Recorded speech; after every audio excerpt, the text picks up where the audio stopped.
है, जितनी भी बीमारियां हैं उन सब में 30% जितना बहुत बड़ा पार्ट एक ये स्किन डिजीज लेता है, जिसको मॉडर्न साइंस में डर्मेटोलॉजी के नाम पे गिना है। तो सारे के सारे डर्मेटोलॉजी के डिजीज यानी चर्म रोग सिर्फ और सिर्फ एक कुष्ठ रोग में ही सारे के सारे समाहित कर दिए हैं। तो कुष्ठ रोग है वो आयुर्वेद में जो बताया कि अकेला स्किन डिजीज है, ऐसा नहीं है, पूरी डर्मेटोलॉजी है वो एक अकेले कुष्ठ रोग के अधिकार में अलग अलग जगह पर उसका वर्णन करके कंप्लीट उसमें समावेश कर दिया। उसमें सबसे ज्यादा 30%, देखो मेडिकल साइंस में जितने भी डिजीज है उसमें से 30% तो अकेला ये स्किन डिजीज ले लेते हैं, कोई ना कोई, ये 100 में से 30 लोग तो स्किन डिजीज का मिलेगा ही। और जो भी हेल्दी पर्सन है वो अपने हेल्थ के लिए जो भी खर्च करता है हेल्थ को मेंटेन करने के लिए, चाहे वो कॉस्मेटिक हो कुछ भी हो, तो उसमें भी 2.5% का वो खर्च उसमें आता है, फिर वो थेरापेटिकल हो या प्रिवेंटिव एस्पेक्ट हो या कॉस्मेटिक हो। अब ये 100 में से ₹2.5 मतलब 2.5%, वो भी कोई छोटी अमाउंट तो नहीं है। हम में से कई लोग ऐसा वो सब कॉस्मेटिक वगैरह यूज करते रहते हैं, तो वो भी इसका प्रिवेंटिव एस्पेक्ट के भी होता है। तो स्किन डिजीज एक ऐसा है उसमें जो हेल्दी पर्सन है वो भी जाने अनजाने उसको प्रिवेंटिव एस्पेक्ट से भी उसमें कुछ ना कुछ खर्च करता रहता है। तो ये जो उसका इम्पोर्टेंस है वो अपना आप में सिद्ध है। और आचार्य चरक, सुश्रुत और वाग्भट ये तीनों ने कुष्ठ रोग में थोड़ा बहुत उसका एक्सप्लोरेशन भी किया है और कई जगह पर तो डीपली उसको एक्सप्लोर भी किया है, और कुछ उसके विभेदक निदान भी आप हमको मिलता है, उसमें कुछ जगह पर उसके निदान अच्छे से बताए हैं।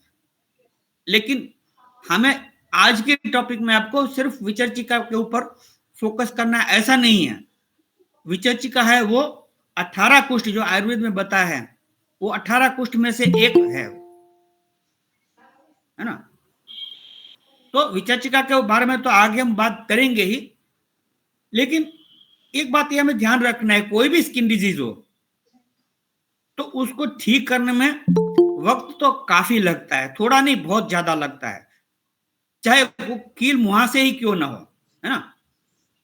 तो उसको ठीक करने में पेशेंट और वैद्य दोनों का जो धैर्य होता है उसका परीक्षा ले लेता है। वैद्य की या डॉक्टरों की जो उसकी स्किल होती है उसकी भी भारी एक टाइप का जो बोलते हैं ना एग्जाम या फिर उसकी परीक्षा हो जाती है, वो कितने में है। और कई बार तो ये कुष्ठ रोग आसानी से ठीक भी नहीं होते हैं, चाहे कील मुहासे से हो या कहे कोई भी सोराइसिस हो या ल्यूकोडर्मा हो, कोई भी हो, लेकिन सारे के सारे का रीजन सबसे पहला वही पर आ जाता है कि निदान, उसके पॉजिटिव फैक्टर्स को उसको फोकस करना है। तो उसमें बाकी सब तो सब मिल जाएगा चरक सूत्र वगैरह में, लेकिन ये आपको मेरा खुद का तजुर्बा बता रहा हूं कि ये जो भी स्किन डिजीज होता है उन सब के सब पेशेंट में मैंने देखा है कि उसको अम्ल पित्त या विदग्धा जीर्ण ऐसा वो उसका हिस्ट्री मिलता है। और आचार्य चरक ने भी उसको बताया, देखो ये सान्निपातिक रोग है ना, स्किन डिजीज है वो त्रिदोष प्रकोपक है। और स्पेशली ये कुष्ठ में तो दूसरे 4 उसके दूष्य बताए, देखो 3 है, वायु, पित्त और कफ, ये तीनों कुष्ठ रोग में दूषित होते हैं, तो ये दोष हो गए। और बाकी के 3 है वो, बाकी के 4 होते हैं सॉरी, तो उसमें त्वचा है, लसिका है, मांस है और रक्त है। तो 3 दोष और 4 ये धातु, इन सबको मिलके उसको सप्तको द्रव्य संग्रह बोला है।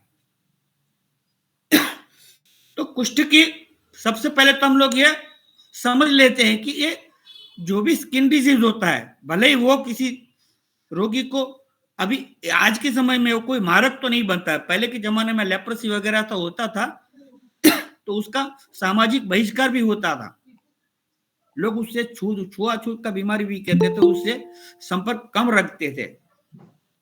तो सबसे पहला उसका निरुक्ति देख लेते हैं कि ये कालेनोपेक्षितम यस्मात् सर्वम कृष्णाति तद्वपुः।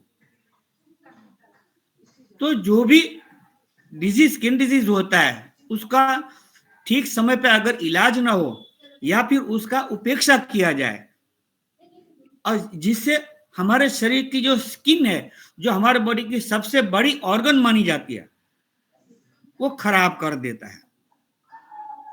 तो ये किलर डिजीज नहीं है, लेकिन अभी उसका, जैसे ये भद्रम भद्र की एक कथा में आता है ना कि अग्निरथ विराम स्थान, ठीक वैसे ही अगर इस डिजीज को हम बोले तो व्यक्तित्व विनाशक रोग। अब ये सबको पल्ले नहीं पड़ेगा, तो उसका सीधा साधा है पर्सनालिटी किलिंग डिसऑर्डर, है ना। ये आपको सबको अच्छा लगेगा, सब समझ भी जाते हैं। तो स्किन डिजीज कोई भी है तो उसका सोशल बहिष्कार जरूर होता है। अभी एक मान के चलते ये विचर्चिका वगैरह तो ठीक है, चलो कोई खुजाएगा तब पता चलेगा, लेकिन सोराइसिस है, किलास है, ये स्वित्र है, तो उससे तो सब लोग दूरी ही बनाते हैं। उसके दूसरे भी बहुत सारे नुकसान आपको सोशली भी देखने को मिलते हैं। तो ये सारे के सारे जो डिजीज है, उसको 18 जो कुष्ठ बताए हैं उसमें उसका समावेश कर दिया है ना।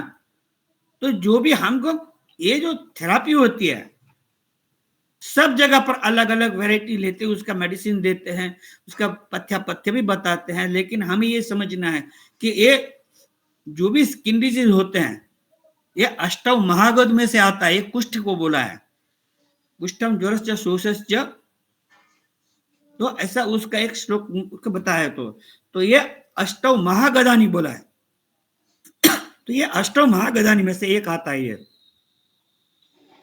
तो सुश्रुत ने भी उसका इन्फेक्शन कैसे बढ़ता है या स्किन डिजीज कैसे होता है, उसका भी एक हमको एग्जाम्पल देकर समझाया, वो किस किस फैक्टर्स की वजह से ये स्किन डिजीज फैलते हैं। प्रसंगात गात संस्पर्शात निश्वासात सह भोजनात् सह शय्यासनात् चापि वस्त्रमाल्यानुलेपनात् कुष्ठम ज्वरश्च शोषश्च नेत्राभिषंद एव च औपसर्गिक रोगाः संक्रामंती नरांतरम। श्रुत निदान स्थान अध्याय 5वां, जिज्ञासु लोग वहां पर स्टडी कर सकते हैं। तो किसी भी रोग को जानने से पहले, उसका चिकित्सा करने से पहले, उसको सबसे पहले उसके जो मूलभूत तत्व है उसको समझना चाहिए, चाहे स्किन डिजीज हो चाहे कोई दूसरा रोग हो।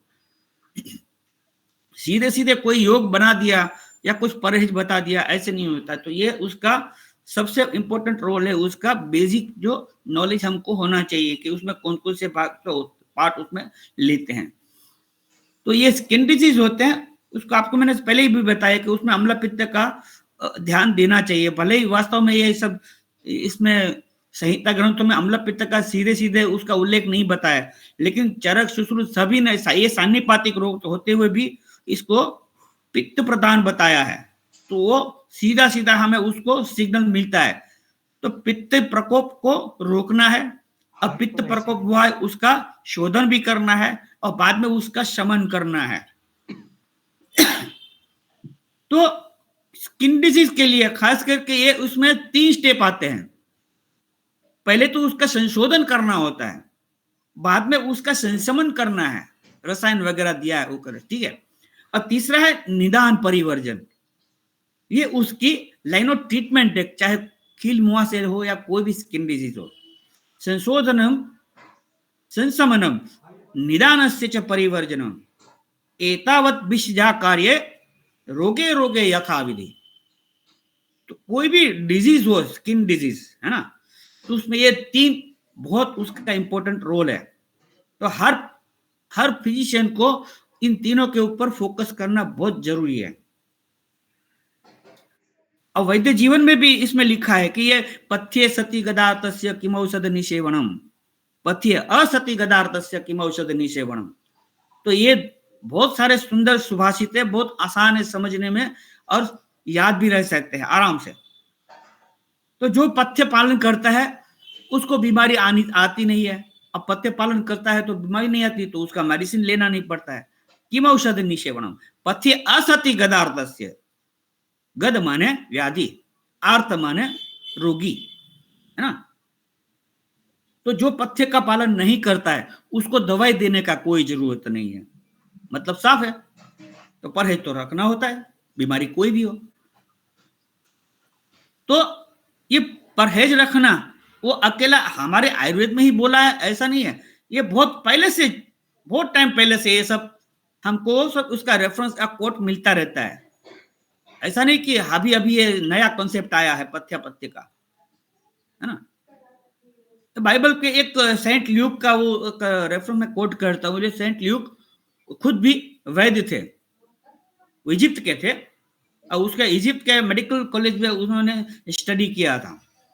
उनके वक्त में रोमन सम्राट टाइबेरियस सीजर था, उसको गाल के ऊपर इधर वो वेट एक्जिमा हुआ था, है ना। अभी विचर्चिका की बात कर रहा हूं मैं। इसको अकौता बोलते हैं, कोई छाजन बोलते हैं, कोई विचर्चिका बोलते हैं, एक्जिमा बोलते हैं, ओके ये सब। तो उसको ये अपने गाल के ऊपर उसको एक्जिमा, वेट एक्जिमा हुआ था। अब ये सेंट ल्यूक ने बोला कि आपको ये परहेज तो रखना पड़ेगा, नहीं तो ये ठीक नहीं होगा। अभी वो उस जमाने की बात है, अभी वो तो राजा था, तो ऐसा नहीं कि गरीब लोगों को ही होता है। देखो आयुर्वेद में ये 3 बातें बताई है ना। वो तो पहले की बात है, लेकिन अभी गरीब हो या तवंग हो, सबको ऐसे डिजीज होते हैं। तो आहार विहारज और दोष प्रकोप की वजह से, और तीसरा एक कारण है बीमारी होने का सबसे बड़ा कारण है गरीबी। वो न चाहते हुए भी उसको सब कुछ झेलना पड़ता है, पथ्य का पालन वो नहीं कर सकता, ना ही वो क्लीनलीनेस रख सकता है। स्किन डिजीज में क्लीनलीनेस रखना बहुत जरूरी है, लेकिन गरीब आदमी है वो, उसके साथ उसके पास खाने के भी पैसे नहीं होते, कैसे करेगा। तो ये तीसरा कारण है दारिद्र, बहुत इंपॉर्टेंट रोल है, उसके ऊपर भी थोड़ा फोकस करना है हमें। तो ये आपको सेंट ल्यूक का जो मैंने आपको जो राजा का उसका हुआ था, उसमें भी परहेज का बताया था। तो वो ग्रीस काल में भी ये सब चलता था। तो एलोपैथी में ये सर परहेज का नहीं है ऐसा नहीं है, सब जगह पर परहेज तो जरूरी है, और वही निदान परिवर्जन भी है, और वही उपशय अनुपशय भी है। जो हम लोग चिकित्सक लोग एक दूसरे के साथ बातचीत करते हैं और समझ जाते हैं, तो उसको उपशय अनुपशय बोलते हैं। उसका एक अलग एंगल है, बाकी बात तो एक ही है, पथ्य पथ्य का ही है। तो इसको परहेज में रखना बहुत जरूरी है। और परहेज में ये सब निदान परिवर्जन आ गया, परहेज मतलब उसका प्रिकॉशन भी आ गया।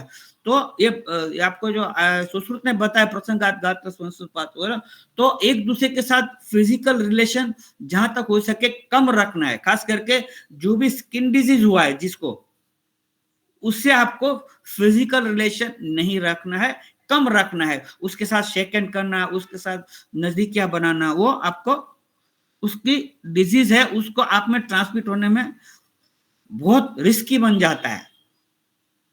तो एक दूसरे के साथ गात्र संस्पर्श मतलब शेक हैंड वगैरह, अभी हमने कोरोना काल आया और चला गया, ठीक है, देख लिया सबने। तो वो जो प्रोटोकॉल रखा था इतना एकदम हार्ड रखने का भी जरूरत नहीं, लेकिन केयरफुल रहना है। एक दूसरे के जो कॉस्मेटिक्स जो है वो आप कटलरी का आइटम है, बक्कल पिन वगैरह, वो भी एक दूसरे के यूज नहीं करना है। टॉवेल हो गया, हैंडकरचिप हो गया, इवन एक दूसरे का बेड भी शेयर नहीं करना है। तो हम लोग होटल जाते हैं तो कई बार ऐसे बेडशीट वगैरह वो दूसरे का यूज किया हुआ आ जाता है, तो उसमें से भी इन्फेक्शन लग सकता है। चाहे ट्रैवल करते हो, बस में हो, एरोप्लेन में हो, ट्रेन में हो, कहीं भी वो आपसे पहले जो बैठा है उसका विचर्जिका का पेशेंट आपको इन्फेक्शन लगता है। तो ये उसका प्रैक्टिकल एग्जाम बता रहा हूं मैं, प्रसंगात संस्पर्शात वाला, है ना। तो ये फिर एक दूसरे के वस्त्र है, माला है, इसको भी यूज नहीं करना है। हाँ, फिर गात्र संस्पर्श का निश्वासात एक दूसरे के साथ नजदीकी रखते। अभी ये ट्रेन वगैरह बस है, लोकल है, उसमें तो एक दूसरे को चिपक के खड़े रहना पड़ता है, तो एक दूसरे के साथ सांसें तो उसमें शेयर होती है। तो राजक्षमा जैसा रोग हो या कोई भी ऐसा संक्रामक रोग हो, उससे भी वो बढ़ता है। फिर सहभोजन, अभी आजकल के ट्रेन में बहुत चल रहा है कि है एक दूसरे के साथ एक ही थाली में खाने से एक दूसरे का प्रेम बढ़ता है, ऐसा करके एक दूसरे के साथ खाता खाता नहीं, मत करो भाई। यह आहार विधि विशेष आयतन में भी मना किया है, सहभोजन नहीं करना है। अभी कोरोना काल में मुस्लिम लोग ने ऐसी ऐसा ऐसा उसका वीडियो भी आया था, बहुत सारे लोग ऐसा बिस्मिल्लाह वगैरह करते हैं, तो वो भी आपको बहुत सारी बीमारियों को एक दूसरे में ट्रांसमिट करने में बहुत बड़ा उसका मेन रोल है। तो ये एक साथ एक थाली में किसी के साथ खाना मत खाओ, आपका प्लेट आपके लिए ही रखो, दूसरे को मत देना है, और ना ही आप दूसरे का यूज करो। फिर अभी आपको आती है परहेज क्या बात है, तो सबसे पहले आपको उसका देखो, बाकी का रीजन तो मैं आपको बताऊंगा मैं बाद में, लेकिन एक विरुद्ध आहार है वो सबसे पहला दिखाया है आयुर्वेद में, है ना।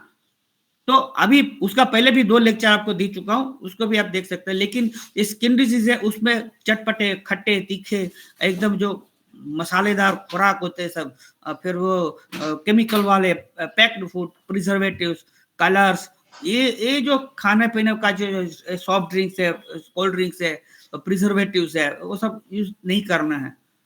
मार्केट के पिकल वगैरह है, वो सब हमारे स्किन डिजीज को बढ़ावा देते हैं। अब फिर आजकल तो इतने सारे ब्यूटी प्रोडक्ट्स और कॉस्मेटिक्स है, डिओड्रेंट्स है, स्प्रे है, परफ्यूम है, सेंट है, न जाने कितने सारे आ रहे हैं। देखो जितना जरूरी है और जब भी जरूरत है ओकेजनल आप जरूर यूज करो। मैं ऐसा नहीं कहता हूँ कि हम सन्यासी की तरह हम लोग सिर्फ चंदन लगा के चले जाए, है ना, लेकिन थोड़ा संभाल के यूज करना है, वो भी एक दूसरे का यूज मत करो। एक्सपायरी डेट वाला है तो वो भी आपको स्किन डिजीज कर सकता है। अब फिर सैनिटेशन का भी ध्यान रखना है, स्किन के लिए आप ठीक से नहाने का रखना है। अकेला साबुन लगा दिया तुरंत नहा लिया ऐसा नहीं होता है। स्पेशली ये विचर्चिका में तो मैंने जौ का आटा और ये ज्वार का आटा इन दोनों को मिला के और उसमें नीम के पत्ते का काढ़ा डाल के उसका मैंने उबटन करवाया है। सिर्फ 1 हफ्ते के अंदर, चाहे किसी भी डिजीज की रीजन से आपको इचिंग आता है, 1 हफ्ते के अंदर वो बंद हो जाता है।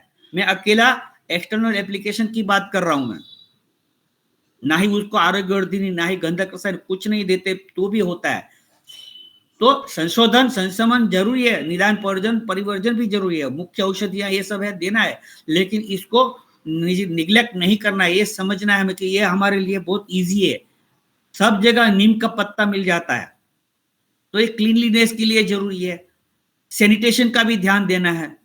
तो गुह्य प्रदेश है, नितंब प्रदेश है, उसमें पसीना वगैरह ज्यादा आता है तो थोड़े कॉटन के कपड़े का सिलेक्शन करो, ये सब ध्यान देना है। ये सब प्रिवेंटिव एस्पेक्ट बता रहा हूं मैं आपको।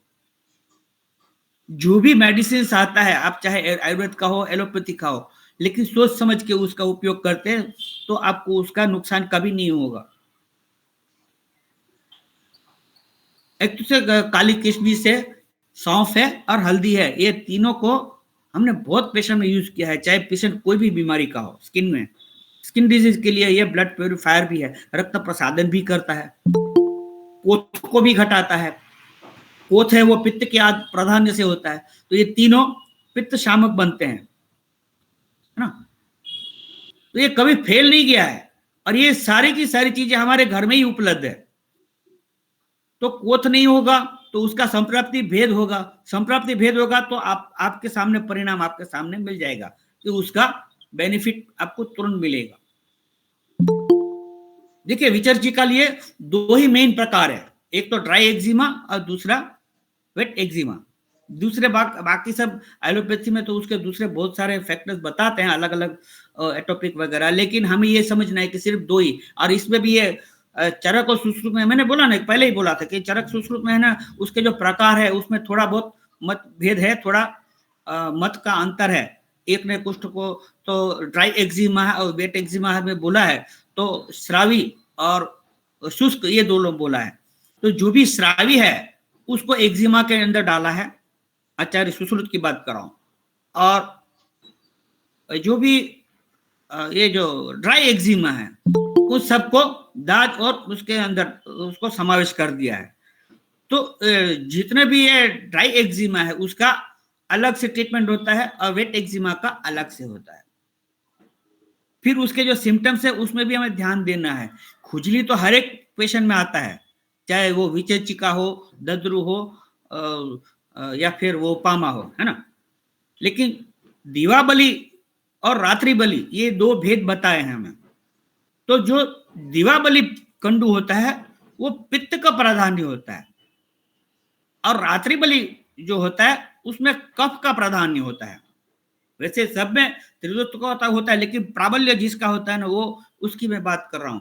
तो जो भी इचिंग का सेंसेशन ज्यादा होता है जिस टाइम पर, उस टाइम के हिसाब से भी हम लोगों को मेडिसिन का सिलेक्शन करने का बहुत बड़ा सिग्नल मिल जाता है। ड्राई एक्जिमा हो या वेट एक्जिमा हो, सब में ये सब मिला कर दे देते हैं कि चलो आरोग्यवर्धी 500 मिलीग्राम दे दिया, गंधक रसायन 250 मिलीग्राम दे दिया, है ना।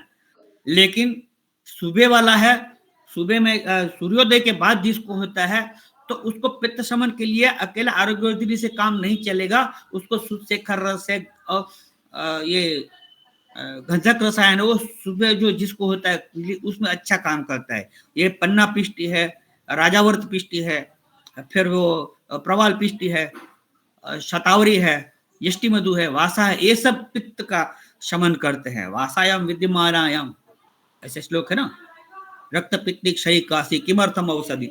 तो ये वासा का उपयोग करना है। वासा सब लोग हम जानते हैं, ये सब बहुत उत्तम मेडिसिन है, लेकिन वो सब सिर्फ श्वासकाश में ही उसका उपयोग करके हम लोग छोड़ देते हैं। तो जो भी पित्त प्रधान रोग है उस सब में वासा देना है, चाहे वो अम्ल पित्त हो, चाहे विचर्चिका हो, चाहे ये श्वासकाश कोई भी हो।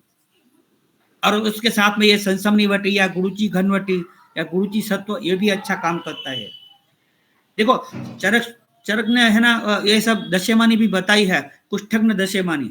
हाँ, तो उसमें खदीर है, हरितकी है, आमल की, हरिद्रा, भल्लातक है, सप्तपर्ण है, आरगवद है, करवीर है, विडंग है, और एक जाति आता है चमेली है।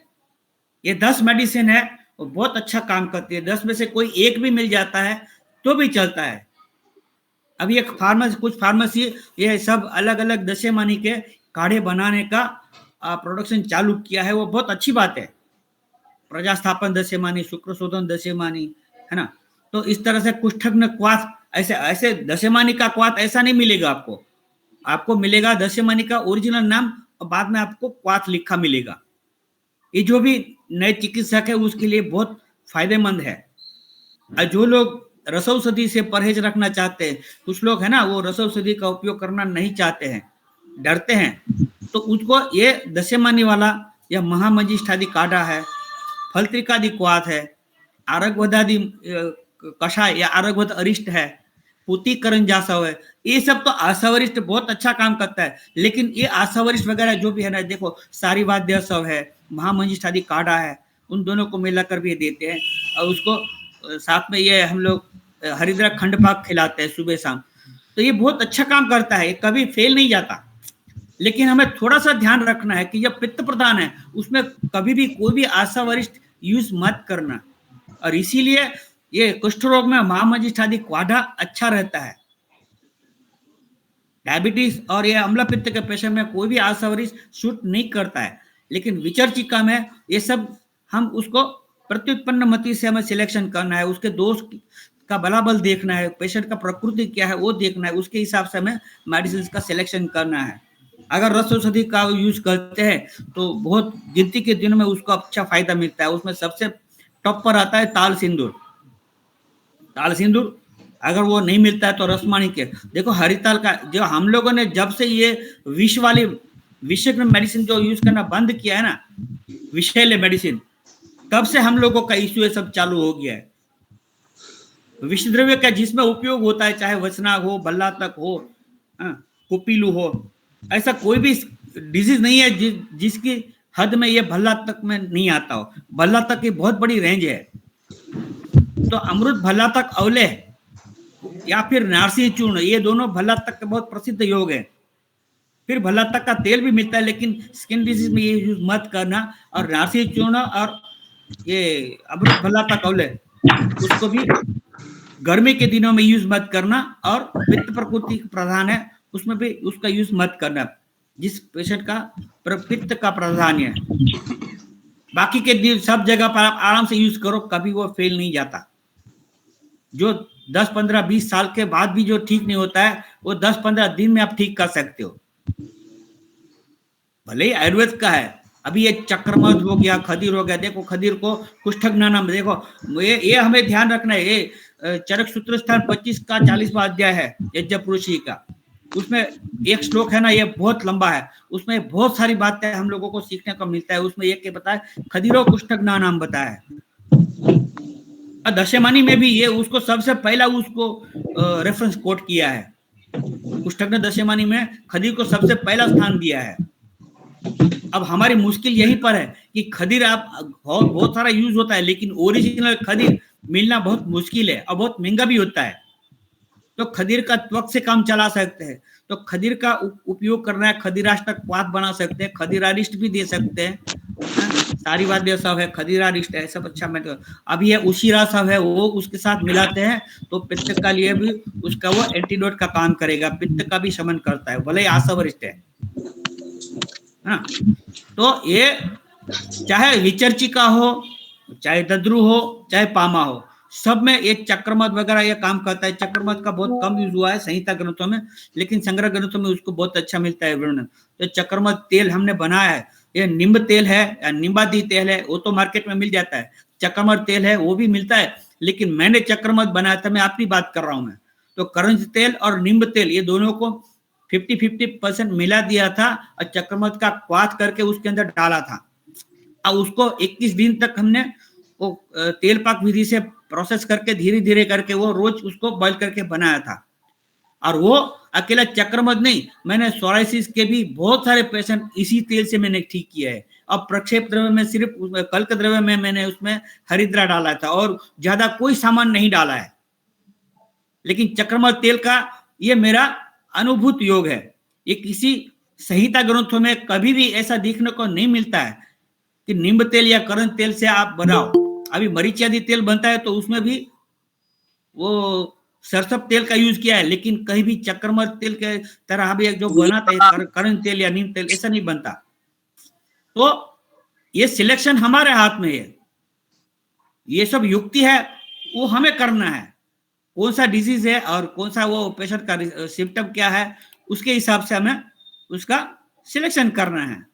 जब फिर गौमूत्र हरी तक की है तो वो भी अच्छा काम करता है, आप आराम से यूज करो, है ना। तो ये चक्रमद का आप आराम से कभी भी यूज करो, लगाने के लिए, वो फिर वो नहाने के लिए, उसके बीज है वो बहुत अच्छे काम करते हैं। नींबू का रस के साथ बीज लगाते हैं तो दद्रु वगैरह ठीक होता है। तो वो दद्रु को जो ठीक करेगा वो उतना ही फायदा आपको पामा में भी मिलेगा और वही फायदा आपको विचर्चिका में भी मिलता है, और उसके बीज तो आराम से मिल भी जाते हैं, है ना। तो इसको यूज करना है। अब फिर आता है परहेज का मामला। तो ये परहेज में आपको ये सबसे पहले बता दिया था, ये जो भी परहेज हमने बताया, आयुर्वेद जो बताया, जो भी निदान बताए हैं उसमें से हमें बचना है। जो भी अम्ल पित्त के कारक है या फिर वो अभिसंधि खान पान है उससे हमें बचना है। आजकल तो सब वही खाते रहते हैं, चटपटा खाना है, एकदम तीखा खाना है, अभिसंधि खाना है, तो विरुद्ध आहार वगैरह से हमें बचना है। फिर एकदम लिक्विड खाना, बहुत लोग, कुछ लोग होते हैं डाइट मैनेज करने के लिए बहुत सिर्फ पानी ही पीते रहते हैं, या फिर वो मूंग का पानी या सूप या दाल ऐसे ही लेते हैं, या सलाद वगैरह खाएगा। अभी सलाद है वो गुरु आहार है, जो कुष्ठ रोग का दूसरा मेन रीजन बताया है, गुरु द्रव और स्नेहित द्रव्य, है ना। तो उससे हमें बचना है। फिर बहुत सारा भोजन करते हैं, तो खाना है वो अति भोजन है वो भी नुकसान करता है। अच्छा, अति भोजन तो किया, साथ में व्यायाम भी करते हैं। अति भोजन के बाद जो भी संतराप करने वाला काम है, जो हमें थका देता है, मजदूरी है, मेहनत है या एक्सरसाइज है। अभी खाना खाने के बाद कोई जिम में जाएगा रात को 9 बजे 10 बजे, कोई कई लोग मैंने कई जगह पर देखा है जिम में 9 बजे 10 बजे जाते हैं, और उसमें से आधे लोग तो खाना खा के जाते हैं। क्या जरूरत है खाना खा के वो सब एक्सरसाइज है श्रम करने का। तो ये आहार विधि विशेषायतन के ऊपर भी हमें ध्यान देना है। वो सब आहार विधि विशेषायतन नहीं ध्यान देते, उसी में से ये सब बीमारियां चालू हुई है। अब शीत और उष्ण का लंघन का इसका जो उपक्रम है उसमें भी वो उसका जो प्रोटोकॉल बताया, उसका जो नियम है उसका पालन नहीं करते। अभी एसी में से आपको, एसी में बैठे ठंडे एरिया में, और तुरंत जाकर आप बाहर एकदम गर्मी में आप निकलोगे, या फिर एकदम गर्मी में से आके तुरंत ठंडी में आओगे, या फिर कुछ उपवास किया है, उपवास करने के बाद तुरंत आप ये फ्रीज कोल्ड या आइसक्रीम वगैरह खाएगा, दूध कोल्ड ड्रिंक पिएगा, तो ये सब आपको स्किन डिजीज को जरूर आपको डेवलप कर सकता है। एकदम खूब परिश्रम किया और तुरंत बाद आपने ठंडा पानी से स्नान किया या ठंडा पानी पिया, कोई गन्ने का रस पिया या शरबत पिया, तो कम से कम भैया 5 या 10 मिनट के लिए रेस्ट करो, और बाद में रूम टेम्परेचर पर आपका बॉडी का हीट आता है तब जाकर पीना है। मैं शीतल जल का मना नहीं करता हूँ, नहाना के भी झूठ है, लेकिन तुरंत मत करो, थोड़ा धैर्य रखना है। आहार विधि विशेष आयतन का उसमें बहुत इंपॉर्टेंट रोल है। अति भोजन है, अजीर्ण भोजन है, अध्यसन है, विषमासन है, अनशन है। अति भोजन के साथ अनशन भी उसका ध्यान देना है। अकेला उपवास और व्रत करते रहो वो नहीं, साथ में हमें ये भी देखना है कि ये सब अहित आहार विहार का सेवन से जो भी बीमारी होती है उसमें से एक स्किन डिजीज भी है। फिर अभिसंधि और साथ में खुराक खाते रहते हैं, दही खाया, केला खाया, ये रायता खाया, ये सब अभिसंधि है। तो जो भी हमारे बॉडी में गुरुता उत्पन्न करता है, अभिसंधि मतलब कफ या स्थैमित्य बढ़ाने वाला, आलसीपन बढ़ाने वाला, सुस्ती लाने वाला, ये सब खाना या जो भी विहार है, आहार और विहार दोनों नुकसान करेगा। गुरु और कफवर्धक जो भी खाना है, खान पान है, जिससे हमें प्रतिशा या कफ होने का चांस बढ़ता है, वो सब भी आपको स्किन डिजीज में या कुष्ठ में कोई भी हो, फिर विचेचिका दाम पामा कुछ भी है, नहीं खाना है। खास करके ये मूली है, उड़द का दाल है, और अभी आजकल जो मैदे का चीज बनता है, बेसन है, आपको चने का आटे का छूट है, लेकिन बेसन नहीं खाना है। फिर तवा खीर है, तब खीर बोलते हैं, आरालोट, फिर कॉर्नफ्लोर है, ये चार के चार पिस्टान है, फिर सूजी वगैरह, वो भी जो हो सके जब तक उसको अवॉइड करना है। अगर खाने में आता है तो भी 1 या 2 चम्मच से ज्यादा वो हमारे पेट में नहीं जाने देना है। तिल है, गुड़ है, दूध वगैरह है, कम से कम कुष्ठ रोगी को ये सब जो अभिसंधि और गुरु खान पान है उसको नहीं देना चाहिए। भले ही उसको वो बैलेंस डाइट में आता है, दूध का मैं मना नहीं करता हूँ, लेकिन जिसको ये स्किन डिजीज है उसको बहुत कम मात्रा में और उसका एंटीडोट उसके साथ यूज करके लेना है।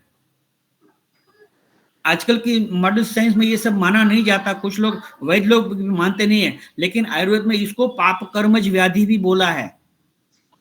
तो हमारे जो सीनियर्स है, गुरु है, पिता है, भाई है, जो हमारे पूजनीय व्यक्ति है, कोई भी हो, चाहे जो भी पूजनीय है, उसका तिरस्कार, उसका अपमान करना, वो भी पाप कर्म की कैटेगरी में आता है। और बार बार इसको करेंगे 100% आपकी कुष्ठ की संप्राप्ति डेवलप होगी, कोई रोक नहीं सकता उसको। तो उस त्रिदोष सेवन तो हम लोग आहार विहार से कर बैठते हैं, साथ में त्वचा, रक्त, मांस और लसी का ये जो सप्तको द्रव्य वातादय त्रयोदुष्टाः त्वक रक्तम मांस अंबुचज दुष्यंती स कुष्ठानाम सप्तको द्रव्य संग्रह चरक चिकित्सा स्थान 7वां अध्याय उसमें दिखा है। उसके ये सप्तको द्रव्य संग्रह जो बोला है, तो ये तीनों दोष और ये चारों के चारों दुष्य इकट्ठे होकर हमारा ये स्किन डिजीज बनाता है। और उसकी भी वैरायटी है, 2 वैरायटी बताई है, महाकुष्ठ और क्षुद्र कुष्ठ। तो महाकुष्ठ के जो 7 कुष्ठ बताए हैं, महाकुष्ठ, उसमें जो एक ही कुष्ठ ऐसा है जो असाध्य बताया, वो कभी ठीक नहीं होता, काकड़ नाम का, वो लास्ट वाला है। कपाल कुष्ठ है, औदुंबर कुष्ठ है, मंडल कुष्ठ है, ऋष्य जीव है, फिर एक सिद्धम कुष्ठ, पुंडरीक कुष्ठ, ये 6 हो गया। अभी एक काकड़ कुष्ठ है। तो ये 7 महाकुष्ठ है। तो उसमें से 6 कुष्ठ है उसको साध्य बताया। अब ये साध्य कुष्ठ है, उसको भी अगर ठीक वक्त पर चिकित्सा करोगे तभी साध्य है। और उसका पंचकर्मा करते वक्त कोई अपचार होता है, उसका उपक्रम में कोई दोष रह जाता है, कुछ गलती होती है भिषज की तरफ से या रोगी की तरफ से, तो जो साध्य माना जाने वाला या साध्य दिखने वाला सामान्य कुष्ठ भी असाध्य की कैटेगरी में चला जाता है। अब फिर उसको ठीक करना न के बराबर उसकी पॉसिबिलिटी बनती है। तो रही बात एक शुद्ध कुष्ठ की, 11 कुष्ठ बताए, ये 7 महाकुष्ठ हो गया, कपाल कुष्ठ, पुंडरीक कुष्ठ, सिद्धम कुष्ठ, औदुंबर, मंडल कुष्ठ ये, और एक लास्ट लास्ट वाला काकड़ कुष्ठ है, वो ठीक नहीं होता कभी। तो क्षुद्र कुष्ठ है, उसमें सबसे पहला आता है एक कुष्ठ, दूसरा है चर्म कुष्ठ, तीसरा केटिव कुष्ठ। अब ये एक कुष्ठ और केटिव कुष्ठ, इन दोनों को कई विद्वान लोग सोराइसिस के साथ उसका मेल करते हैं, उसके साथ कंपैरिजन करते हैं, लेकिन दोनों अलग चीजें हैं। सोराइसिस और एक कुष्ठ, केटिव कुष्ठ, तीनों अलग चीजें हैं। हम उसके साथ उसका कंपैरिजन जरूर कर सकते हैं। तो ये एक कुष्ठ, चर्म कुष्ठ, अलसक है, दद्रु है, चर्मडल ये जेरोडर्मा बोलते हैं, दद्रु है वो रिंगवर्म, पामा माने स्कैबीज, कच्छू प्रोराइटिस, विस्फोट, शतारू, और लास्ट वाला आज का टॉपिक जो है 11वां कुष्ठ, वो विचर्चिका है। तो ये 18 के 18 जो कुष्ठ है, उसको चिकित्सा सौकर्य के लिए और उसको समझने के लिए, बाकी विचर्चिका है वो भी महाकुष्ठ की तरह ही आपको परेशान कर सकता है, भले ही उसका गिनती अगर विचर्चिका का एक क्षुद्र कुष्ठ में किया है, लेकिन जिसको होता है ना, उसको पता होता है कि ये क्या होता है, आपको उसकी रातों की नींद भी हराम कर देता है वो। तो हमें इसको हल्के में नहीं लेना है। कोई भी स्किन डिजीज है, सिंपल से कील मुहां से होते हैं ना, तो भी कितना वो उसके पीछे ट्रीटमेंट करते हैं, कुछ परहेज रखते हैं, कुछ लगाने का, लेकिन हमें ये याद रखना है कि इसको निग्लेक्ट नहीं करना है। तो पथ्य का सेवन भी करना है, और जो कुछ भी हमें सिखाया गया है आयुर्वेद में, जो चरक सूत्र वगैरह दिया है, उसका अध्ययन करें, मनन करें, और उसमें से जो भी हम एक दूसरे के साथ शेयर करेंगे तभी उसको आप उसका फायदा दे सकते हैं। अदरवाइज वो तो अकेले चलता रहता है, और इसका कोई श्योरिटी या गारंटी या हमेशा भरोसा नहीं दे सकता कोई भी कि हम लोग ये 100% ठीक कर देंगे। अच्छा, ठीक भी हो भी गया तो ये स्किन डिजीज है, वो रिलैप्सिंग डिजीज है, रिपीट होता रहता है, चाहे कुछ भी किया है।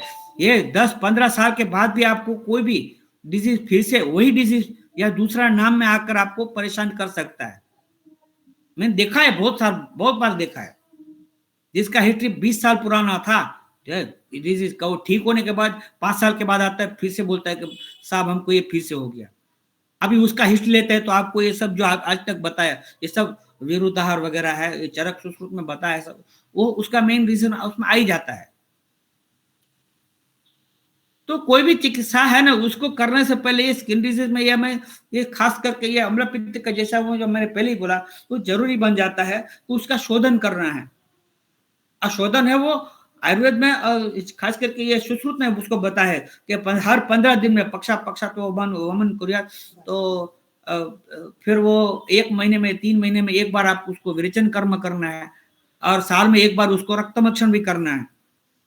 लेकिन हमें ये थोड़ा केयरफुल रहना है कि पंचकर्म ट्रीटमेंट करना अच्छी बात है, लेकिन हर 15 दिन में एक बार वमन कर्म, अगर कोई वमन कर्म बार बार करेगा तो उसका धातु क्षय होने का, बल हानि होने का भी चांस रहता है, ये हमें नहीं भूलना है। और आजकल के समय में तो वैसे भी सबका बल हानि हो ही चुका है। तो अगर ऐसे पेशेंट में हम अकेला शोधन करते रहेंगे, ना उसको रसायन देंगे, ना कोई बल्य औषधि देंगे, तो उसकी प्रॉब्लम और बढ़ जाएगी, अब बदनाम होगा आयुर्वेद। तो हमें उसको भी फोकस करना है कि कोई भी डिजीज हो, उसको काम करने से पहले उसको पहले पूरे उसके बेसिक फैक्टर को समझ लेना है। फिर उपेक्षा भाव है, वो भी बहुत इंपॉर्टेंट रहे। तो ये सब हमें उपेक्षा नहीं करना है, चाहे खान पान का हो, चाहे लाइफस्टाइल का हो, कुछ भी हो। तो ये मानसिक तनाव है, निद्रा विपर्य है, ये विहार फैक्टर है। फिर वो अच्छे से स्नान न करना, शेविंग वगैरह ना करना, एक दूसरे के वो कॉस्मेटिक या साबुन टॉवेल वगैरह यूज नहीं करना है, तो ये सब निदान परिवर्जन हो गया। सीधे तौर पर हमने जो भी निदान बताया वो सब के सब अपथ्य है। निदान इज इक्वल टू अपथ्य, बस इतना याद रख लो। और उसको विरेचन करना ना करना अलग बात है, लेकिन डेली उसका शोधन होना जरूरी है, मतलब डिफिकेशन उसका अपने आप होना चाहिए। जरूरत पड़े तो कुछ त्रिफला वगैरह है, कुछ दे सकते हैं। ऐसे तो हम लोग तो आयुर्वेद में स्वादिष्ट विरेचन, पंचका ऐसा में यूज करते देखते, स्वादिष्ट विरेचन देते हैं, अच्छा रिजल्ट मिलता है। तो आंतर शुद्धि होती रहती है, विबंध नहीं होगा, तो दोष वगैरह है उसका भी उत्क्लेश नहीं होगा। सबसे पहला आता है वायु पित्त, वायु पित्तम पंगु कफ पंगु कम पंगवो मल धातव वायुना यत्र नियंते तत्र गच्छन्ति मेघवत। तो भले ही ये कुष्ठ रोग है वो पित्त प्रधान माना गया है, लेकिन उसको बढ़ावा देने वाला फिर वायु है, और वायु के लिए ये आंत्र है वो सबसे बड़ा इंपॉर्टेंट, उसका मेन उसका स्थान ही वही है, पक्वाशय है मेन। तो उसका शोधन होते रहना है, और ये शोधन होगा तो उसको जो B12 है, D3 है, कैल्शियम, वो सब अपने आप मिलता रहेगा। तो वो भी एक टाइप का इनडायरेक्टली प्रिवेंशन ही हुआ। जो भी प्रोटीन डाइट खाएगा तो उसमें से एसिड खूब बनेगा। प्रोटीन खाने का मना नहीं है, लेकिन बहुत कम खाना है, और वो भी जो खाता है वो हजम हो जाना चाहिए। तो प्रोटीन डाइट स्किन डिजीज में अपथ्य की कैटेगरी में आता है। फिर वो नॉन वेज हो, डेयरी प्रोडक्ट हो, या फिर आप दाल वगैरह हो, थोड़ा कम खाना है। ग्लूटेन फ्री खाना खाओ ऐसा नहीं है, लेकिन हाई ग्लूटेन वाला ये गेहूं छोड़कर भालिया गेहूं जैसा लो ग्लूटेन वाला, या मतलब ज्यादा फाइबर वाला गेहूं आपको खाना है। अगर ज्यादा फाइबर वाला गेहूं नहीं मिलता है कोई बात नहीं, आप उसको थोड़ा जौ, थोड़ा ज्वार या थोड़ा चने का आटा डाल के उसको ये ग्लूटेन का क्वांटिटी कम कर सकते हो, भले ही थोड़ा प्रोटीन आता है। लेकिन ये नॉन वेज वगैरह तो बंद ही करना है। अब फिर आ जाता है ये सब सावर फ्रूट्स है, अम्ल जो अम्ल रस प्रधान जो फल है, हाँ, ये नींबू है, संतरे है, पाइनएप्पल है, खीरा है वगैरह, जो भी खट्टे फ्रूट है उससे बचना है। फिर ये कंदमूल में ये पोटैटोस है, स्वीट पोटैटोस जो बोलते हैं, शकरकंद है, पोटैटोस है, फिर वो ब्रोकोली है, जो भी ये मशरूम है, बैंगन है, जो भी अम्ल पित्त के जो भी अपथ्य है वो सब के सब इसमें अपथ्य मान के चलना है। आजकल ये एलोवेरा जूस का बहुत यूज करते हैं, देखो समझ के यूज करना है। एलोवेरा जूस है वो आयुर्वेद में कहीं भी एलोवेरा जूस का उपयोग इंटरनली नहीं किया है। कुमारिया सब का जरूर उपयोग होता है, लेकिन वो एलोवेरा का जूस का डायरेक्ट उपयोग नहीं होता है। और रसशास्त्र में सब भावना देने के लिए जरूर होता है उपयोग, लेकिन कहीं भी मुझे ये कोट नहीं मिला है कि एलोवेरा का जूस बनाकर आपको डेली बेस पे पीना है। और उसमें भी खास करके डेफ्रोटिक सिंड्रोम है, उसको तो बहुत सोच समझ के लेना है। कोई भी तैयार पैक्ड जो मिलता है ना, ये सेब का जूस या गुआवा का जूस, एलोवेरा जूस, ये गन्ने का रस मिलता है तैयार, फिर वो ये गुरु जी का स्वरस मिलता है, बहुत सारी कंपनियां सब जूस बना रही है। देखो 3 घंटे के अंदर वो यूज करना चाहिए, बाद में वो खराब हो जाता है। अब पता नहीं ये 3-3 4-4 महीने के बाद कैसे पी लेते हैं सब। तो ऐसे इससे हमें बचना है। फिर रिफाइंड खान पान है, रिफाइंड शुगर है, रिफाइंड आटा है, उससे रिफाइंड ऑयल है, वो भी हमारे स्किन डिजीज को बढ़ावा देते हैं। फिर तेल वगैरह है, खांड है, जो जो है ना, जो शुगर है, आप चीनी खा सकते हो, तो उसके बदले आपको वो डली मिश्री या धागे वाली मिश्री क्यों नहीं खा सकते। गुड़ अच्छा है, लेकिन स्किन डिजीज के लिए वो भी नुकसानकारक है, वो विदा ही है। पकने के बाद वो पित्त को प्रकोप कर सकता है।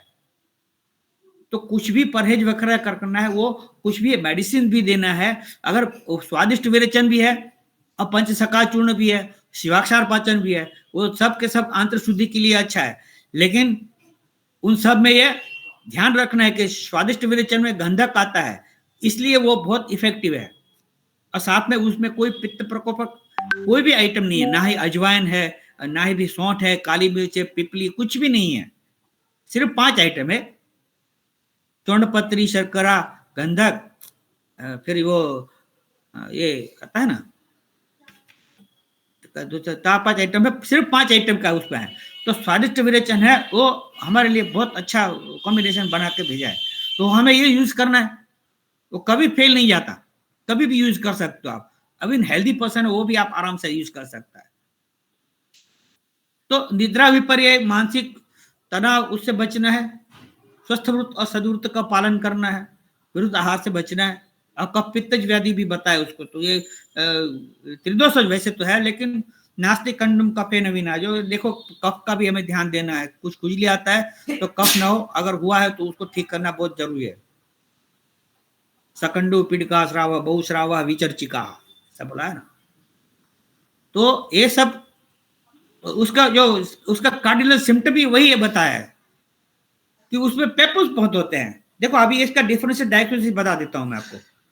खुजली तो सब में होता है, देखो पामा में होता है, विचर्चिका में भी होता है, और ददरू में भी होता है, और सोराइसिस में भी कभी कभी होता है। लेकिन ये सोराइसिस में तो स्केलिंग बहुत होता है, लेकिन इचिंग एब्सेंट होता है, ऑलमोस्ट न के बराबर होता है।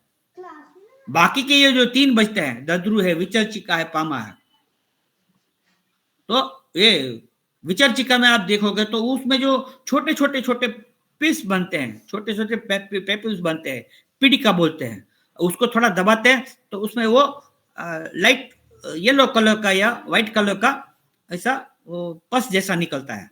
वो एक के बाद दूसरा, दूसरे के बाद तीसरा, ऐसे वो सर्कल बना देता है। तो सर्कल तो ददरू में भी होता है, लेकिन वो ग्रुप में होता है, एक के बाद दूसरा, उसमें बीच में खाली नहीं होता है। विचर्चिका का ये बहुत बड़ा कार्डिनल सिम्टम है, उसमें पस्ट्यूल्स बन जाता है, आयुर्वेद में उसका स्फोट बोला है। फिर उसका स्वेलिंग आ जाता है, वो तीसरा लक्षण है। और चौथा लक्षण है एरिथेमा, जो राग बोलते हैं आयुर्वेद में उसको, लालिमा आना। तो ये चार मेन सिम्टम है। कभी कभी उसमें स्राव भी होता है, जो ड्राई एक्जिमा होता है उसमें स्राव नहीं होता, लेकिन अगर वो चौथा सिम्टम है तो वो ये हो गया, पांचवा सिम्टम ये आ गया वो स्राव का। तो ये जो एक्जिमा है उसका, जो वेट एक्जिमा, उसमें ये स्राव प्रधान होता है।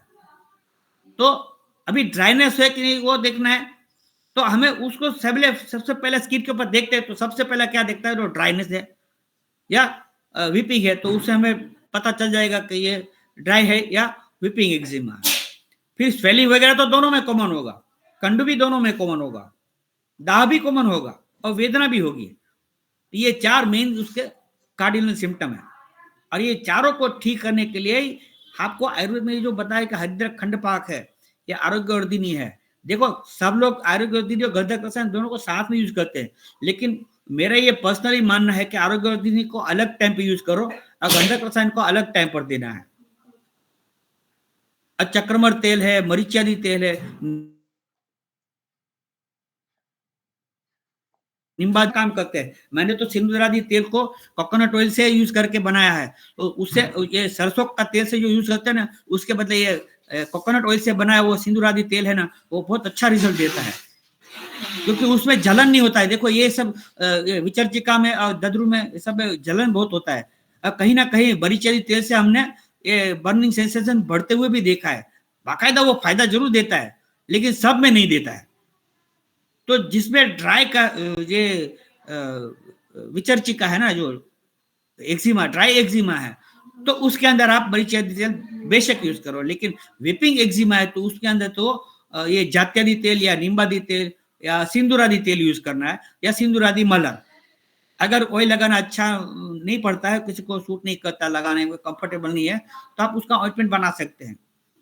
तो ये सिंदूरादी मल है, अच्छा काम करता है। साथ में ये निम्बादी तेल भी यूज करते हैं। तो नहाने से पहले निम्बादी तेल या मरीचदी तेल का मसाज करना है, और बाद में नहाने के बाद वो ऑइंटमेंट लगाना है। मार्केट में दूसरे बहुत सारे मिलते हैं, अभी उसका मैं यहाँ पर रेफरेंस नहीं दे सकता मैं, लेकिन इतना ये हमें समझना है कि ये मलहर है वो 3-4 घंटे तक उसके स्किन के ऊपर रहेगा, ऑयल है वो आधे घंटे के अंदर, चाहे कोई भी तेल है वो आधे घंटे के अंदर वो एब्सॉर्ब हो जाएगा या फिर वो कपड़े के अंदर चला जाएगा। लेकिन मलहर है वो 3-4 घंटे तक रहेगा। पेशेंट खुश होकर आ जाएगा आपके पास कि चलो आपका दवाई से हमें इचिंग वगैरह बंद हो गया, क्योंकि 3-4 घंटे तक किसी के पास रहेगा तो वो बहुत अच्छा रिजल्ट देगा।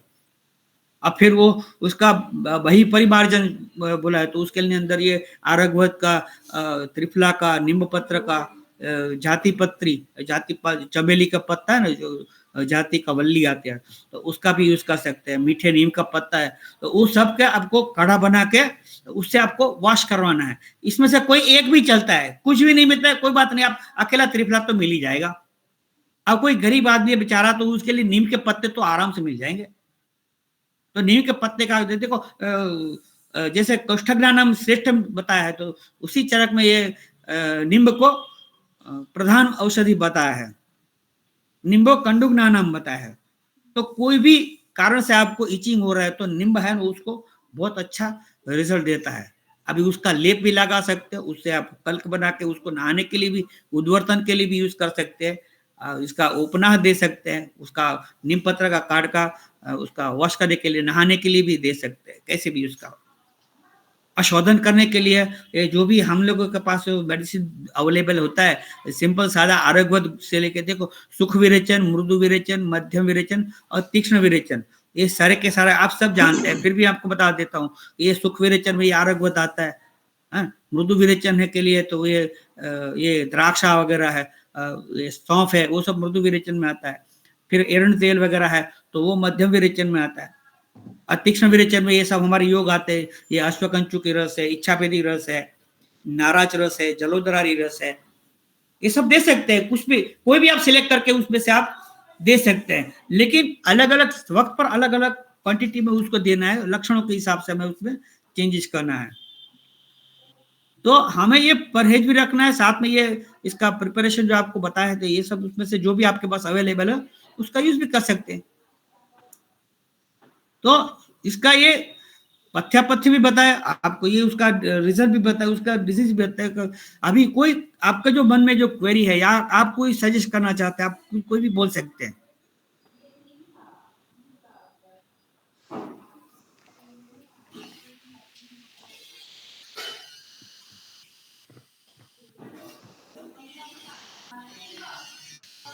Am I audible? हाँ सर, हाँ यस सर। तो अभी किसी का कोई क्वेरी है, किसी का कोई क्वेश्चन है किसी का?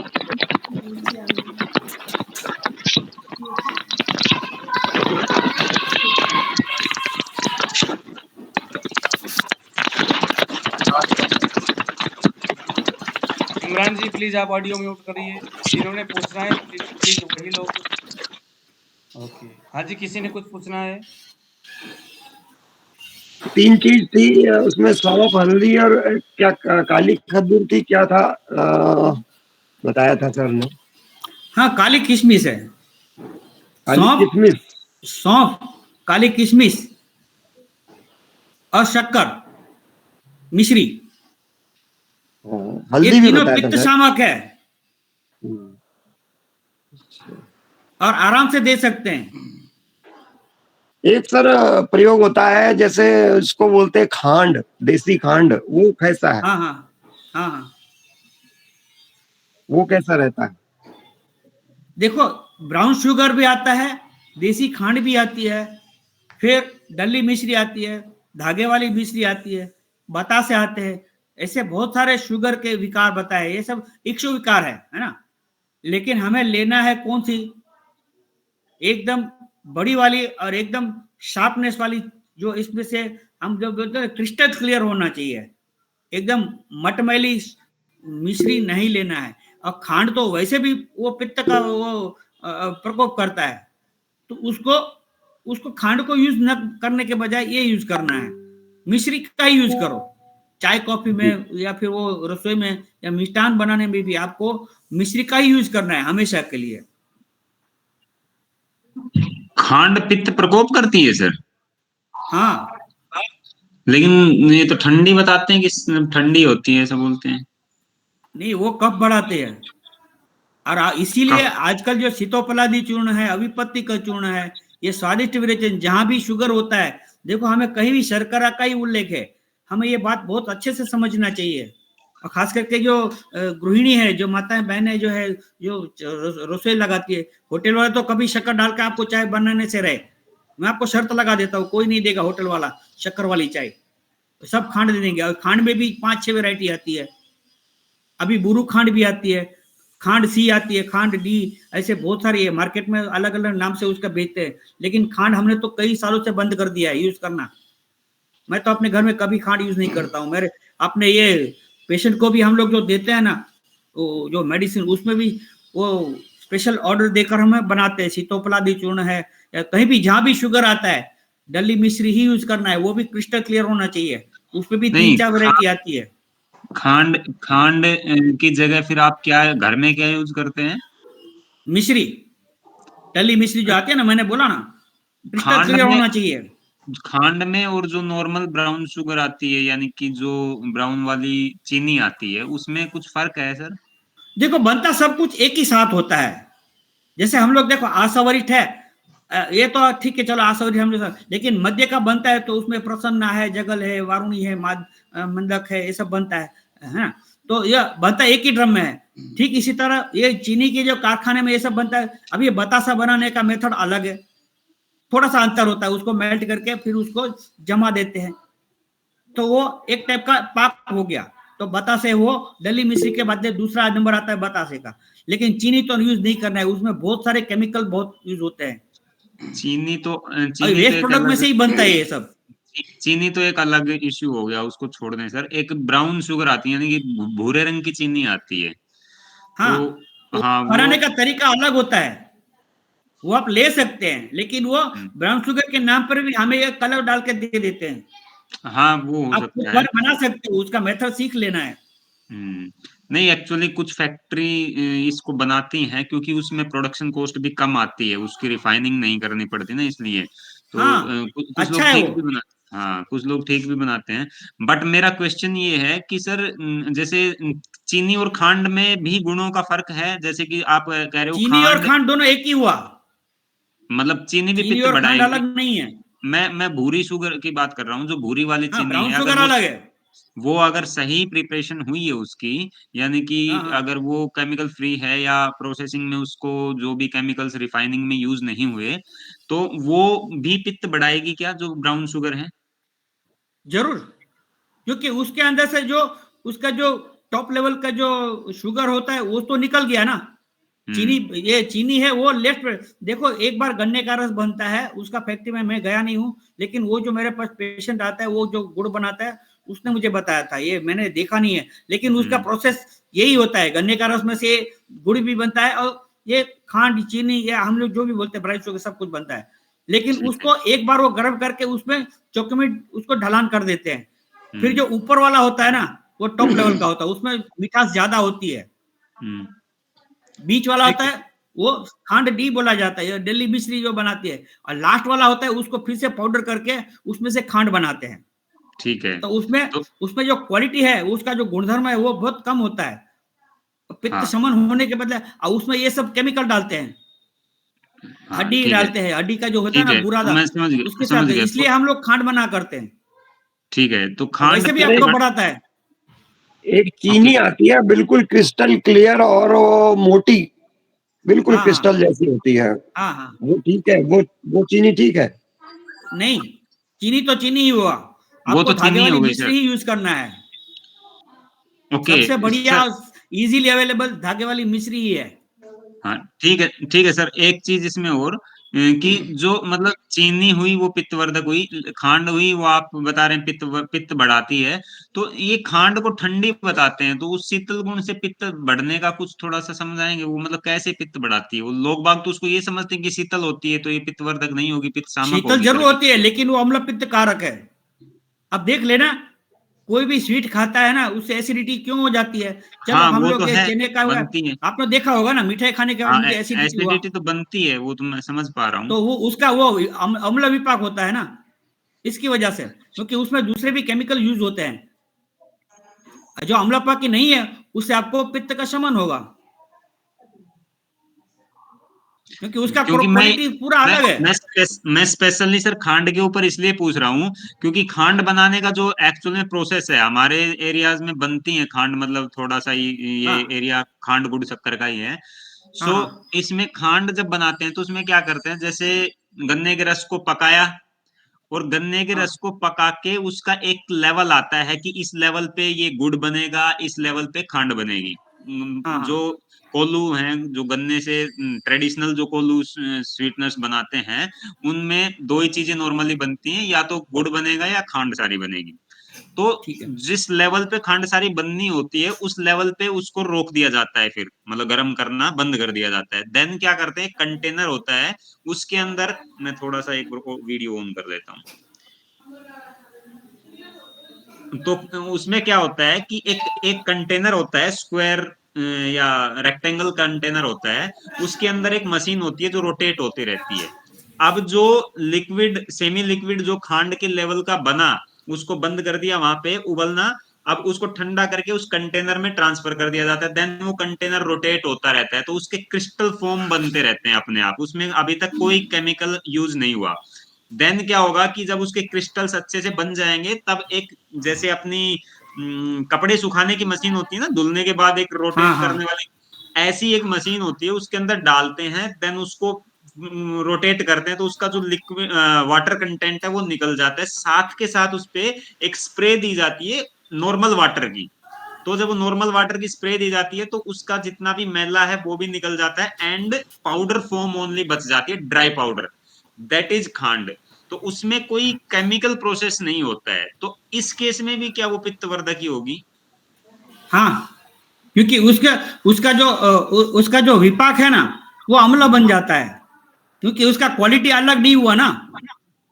जो सुपीरियर क्वालिटी का होता है, धागे की मिश्री बनती है, धागे वाली मिश्री बनती है, उसका तो क्वालिटी बिल्कुल अलग होता है, उसमें भी 4-5 वैरायटी आती है। डली मिश्री या धागे वाली मिश्री बोलते हैं ना, उसमें वो एकदम मैली वाली भी आती है। अब पहले के जमाने में तो पीली शुगर भी आती थी, इसको डोम की शुगर बोलते थे। अभी मैंने तो देखा भी नहीं है, सुना जरूर है। मेरी नानी है, दादी, ये सब पीली शुगर ही खाते थे, और टॉप लेवल की थी। आजकल तो ये पीली शुगर आप बोलोगे तो आपको हंसी में आएगी। मैंने कभी नहीं देखा ये, डोम की शुगर बोलते थे, बाद में आई है धागे वाली मिश्री। चलिए ठीक है जी, नमस्कार तीसरी जी। आते थे। अच्छा, हाँ जी, हाँ जी, ठीक है। अब डॉक्टर साहब ने जो आज स्किन डिजीज के ऊपर बात किया, हम उसको आयुष शो की इस वेबसाइट के माध्यम से भी इसको देखने का प्रयास करेंगे। जितने डॉक्टर साहब ने पढ़ाया है वो तकरीबन सब के सब चीज़ें हमारे वेबसाइट में अवेलेबल है। तो देखिए जरा इसको हमने किस तरह से यहाँ रिसर्च करना है, क्या क्या कहाँ कहाँ। ये जो सर्च बार है, इसमें हमने 3 वर्ड लिखा। एक तो प्लीज आप सभी लोग अपने ऑडियो को म्यूट रखिए जरा। 3 वर्ड हमने लिखा, एक का नाम है कोष्ठ, दूसरे का नाम है स्किन डिजीज में हमने स्किन ही लिखा, तीसरे का नाम है त्वचा रोग।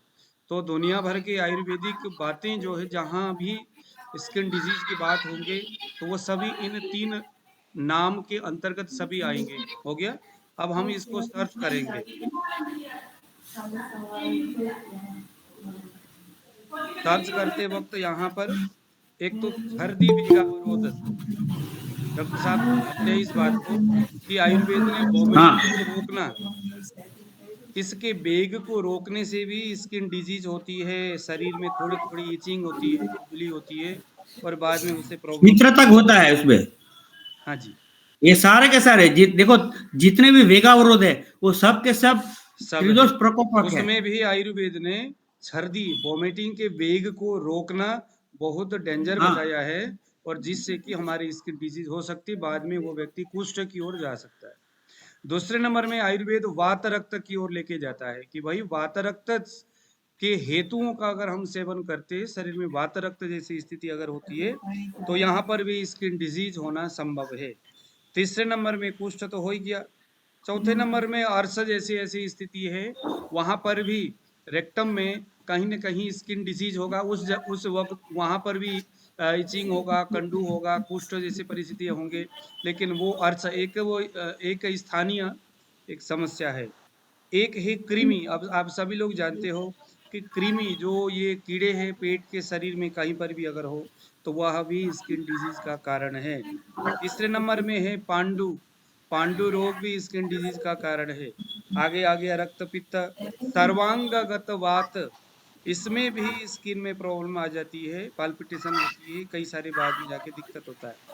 त्वकगत, रस धातुगत वायु, अगर रस धातु में वायु गया होगा तो भी ऐसा। रक्तगत वात, रक्त धातु में वायु गया होगा तो भी ऐसा होगा। रक्तावृत वात, रक्तावृत वात अगर होगा तो भी स्किन डिजीज होगी।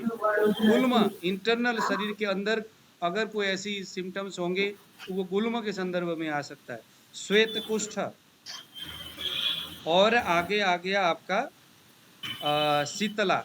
जो शीतला है इसमें भी स्किन डिजीज होने की संभावना है। रक्त प्रदोषज रोग है, मानसावृत वात है, व्यानावृत प्राण है, अर्थराइटिस गठिया है, या हार्ट रोग है, डायबिटीज है, शोथ है, ये ग्रंथि रोग है। मतलब ये तमाम वो रोग है जिसका संबंध कहीं ना कहीं इंटरनल एक्सटर्नल, कहीं ना कहीं एक देशीय सर्वदेशीय जो है शरीर के अंदर कुष्ठ होने का संभावना होता है।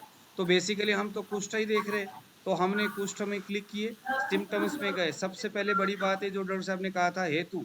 अब हेतु में देखिए जरा, यहाँ पर ठंडा और गर्म का बिना क्रम के सेवन करना। अभी ठंडा कोई आपने कोल्ड ड्रिंक लिया और तुरंत आप कोई गर्म चीज ले रहे हो, या गर्म लेने के तुरंत बाद कोई ठंडी चीज आप उसका सेवन करते हो कंटिन्यूसली, अगर ऐसी चीजें होती है तो स्किन डिजीज हो सकता है, त्वचा रोग हो सकती है, कुष्ठ हो सकता है। संतर्पण यानी शक्तिवर्धक और अपतर्पण, संतर्पण कारक और अपतर्पण कारक, इस तरह के आहार का बिन क्रम विचार किए अगर आप एक साथ इसका इस्तेमाल करते हो तो भी ये प्रॉब्लम क्रिएट करेगा। विरुद्ध अन्नपान, विरुद्ध अन्नपान तो ये तो इसकी बड़ी बात है। हायनक है, यवक है, चीनक है, उद्दालक है आदि इस तरह के अन्न को दूध, दही, छाछ, कुल्थी, उड़द, अटसी और कुसुम तेल के साथ अगर कोई खाते हैं तो इसमें भी इस तरह के तिलमिल नाम के मछली को दूध के साथ खाएंगे तो स्पेसिफिक मछली में एक ये नाम वाला मछली है चिलमिल, तो ये मछली अगर हम दूध के साथ लेते हैं तो कुष्ठ होना जरूरी। पेट भर खा करके ऊपर ये जितने भी जो चीजें बताया, हाइनक है, यवक है, चीनक है, इसको खा करके तुरंत अगर कोई सेक्स करता है, मास्टरबेशन करता है, कोई व्यायाम करता है, आतप यानी धूप में एकदम कड़ाके के धूप में यात्रा करता है, कंटिन्यूसली अगर ये ऐसा करता है तो यानी इस तरह के डॉक्टर साहब ने जिन चीज़ों को कवर किया, जिन चीज़ों को नहीं किया समय के अभाव में, सभी चीज़ें आपको सेल्फ डायग्नोसिस की स्थिति में यहाँ पर आप रोगी से प्रश्न कर सकते हैं। इसके पूर्व रूप भी होता है कुष्ठ के, डॉक्टर साहब जानते, बहुत अधिक पसीना शरीर में बार बार आ रहा है, तो आना ये क्या है, ये कुष्ठ का पूर्व रूप अवस्था है। शरीर से बिल्कुल भी पसीना ना आना, ये दोनों ही अवस्थाएं कुष्ठ के पूर्व रूप अवस्था है। अम्ल पित्त तो अति प्रवृत्ति और संग हुआ ना। हाँ जी, ये अति प्रवृत्ति भी नहीं होना चाहिए, नहीं होना चाहिए। ज्यादा पसीना है वो भी आपको सिग्नल दे रहा है, और इसीलिए आचार्य चरक ने तो ये सप्तक को द्रव्य संग्रह, देखो बहुत कम डिजीज में ऐसा कॉम्बिनेशन समझाया है। ये 7 में से एक भी अगर फैक्टर कम है उसको स्किन डिजीज नहीं होगा जी। हमें ये ध्यान भी रखना है। वातादि तीनों दोषों का भी प्रकोप होना, और 4 दूष्य, ये जो त्वचा है, लसिका है, रक्त है, मांस है, वातादस्त्रयो दुष्टा त्वक रक्तम मांस ममुच दूष्यंती च सुकृतानाम सप्तको द्रव्य संग्रह जी। तो ये इसीलिए ये संप्राप्ति भी ये इसमें आ जाते हैं, और उसका जो कार्डिनल सिम्टम है वो भी उसमें आपको बता देते हैं कि ऐसे ऐसे होगा तभी ये होगा, ये उसका कंडीशन भी बता दिया।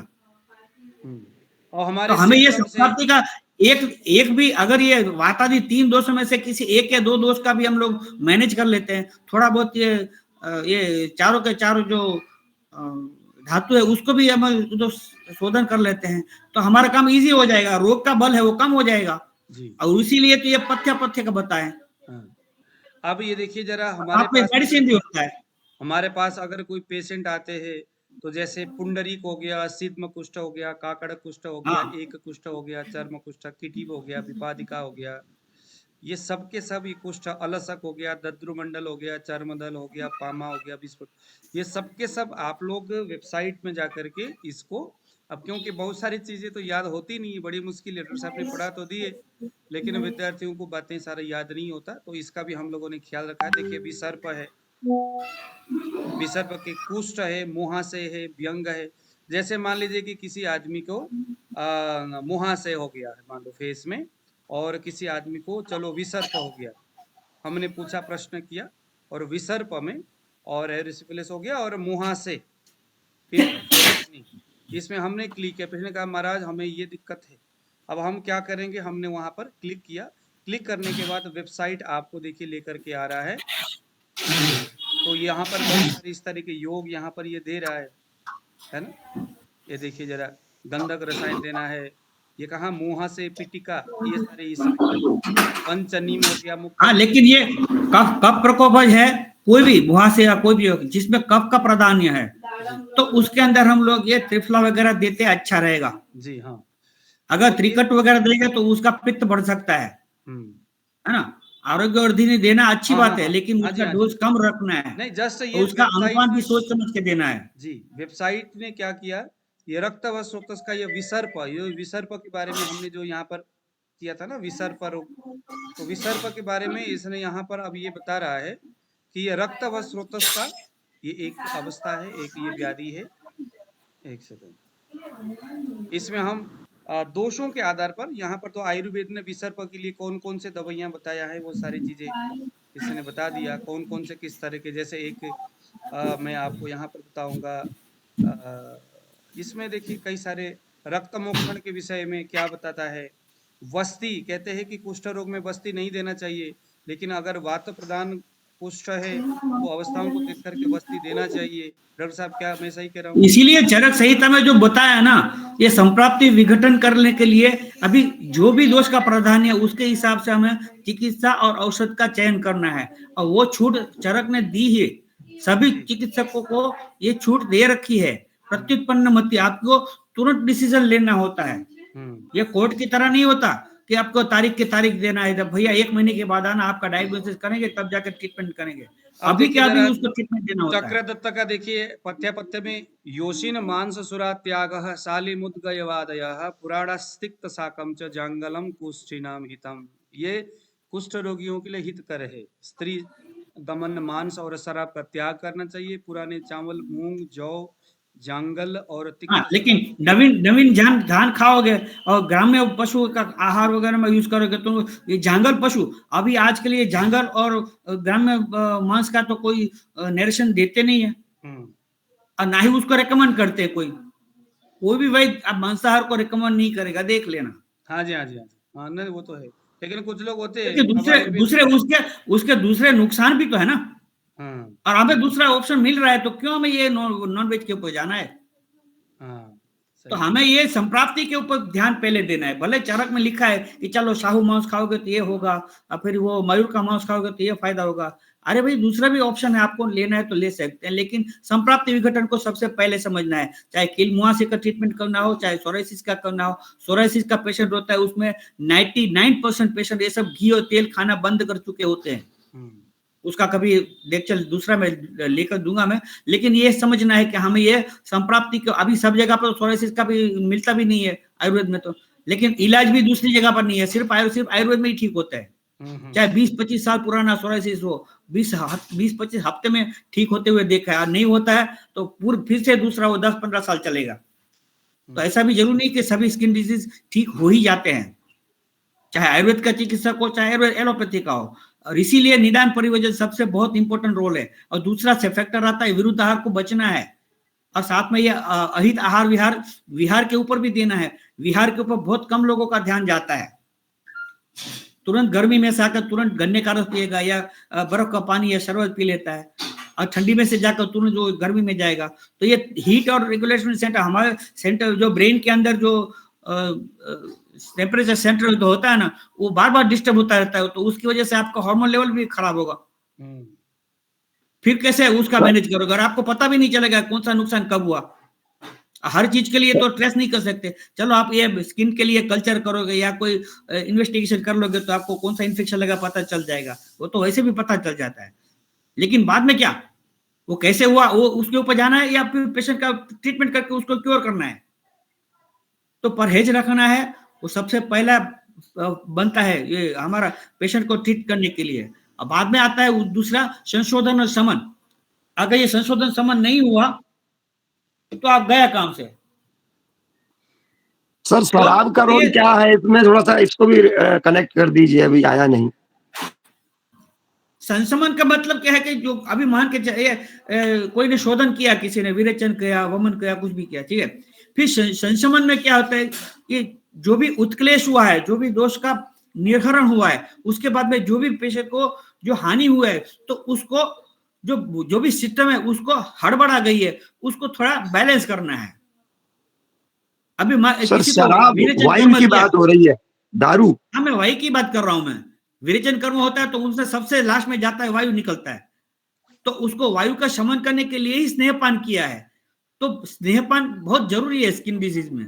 अभी आजकल ये शॉर्टकट करने के लिए चलो आपको स्नेहन का जरूरत नहीं है, आपका वैसे भी वेट बढ़ा है, कोलेस्ट्रॉल बढ़ा है, तो स्नेहन नहीं कराएगा, घी या तेल नहीं खिलाते हैं। शर्मा जी दारू के लिए, अल्कोहल के लिए पूछ रहे, दारू क्यों पीना है? नहीं नहीं, अभी उसका इसको रिलेशन आसवरिश मतलब भी नहीं वो भी दे सकते। बुरा है ना, यहाँ पर नहीं, उसमें वो नुकसान तो पित्त करेगा। प्रकोप होगा ना।